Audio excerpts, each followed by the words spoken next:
সুবহানাল্লাহ, আলহামদুলিল্লাহ, লা ইলাহা ইল্লাল্লাহ, আল্লাহু আকবার। এই বাক্যগুলো দেখবেন ঘুরে ফিরে নবী করিম সাল্লাল্লাহু আলাইহি ওয়াসাল্লাম সারাদিন পড়তেন। ৫ ওয়াক্ত নামাজের পরে 33 বার দেখবেন।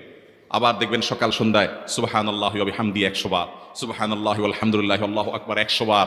আবার এগুলো মাঝে মধ্যে 10 বার, রাতের শোয়ার সময় 33, 34 বার।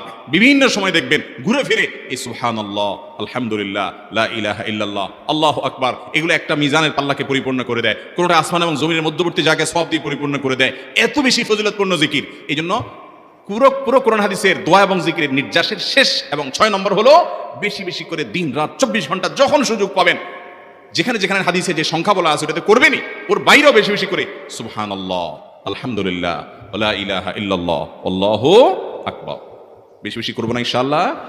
আবার বলছি, পুরো কোরআন হাদিসের দোয়া এবং জিকিরের নির্যাস 6টির একটি হলো, এটি ইবনে সাঈদী রাহিমাহুল্লাহর গবেষণা, তার গবেষণার আলোকে তিনি এটা পেশ করেছেন। এটি আবার কোন হাদিস থেকে নির্যাস বের করে দেওয়া হয়েছে সেটা নয়, এটা একজন মুফাসসিরের গবেষণা। তিনি বলেছেন কোরআন হাদিসে যত দোয়া বলা হয়েছে সবগুলোর মর্ম কথা এর মধ্যে চলে আসে। তাছাড়া নবী সাল্লাল্লাহু আলাইহি ওয়াসাল্লাম এবং কোরআনে এইগুলাকে বেশি বেশি করতে বলেছেন।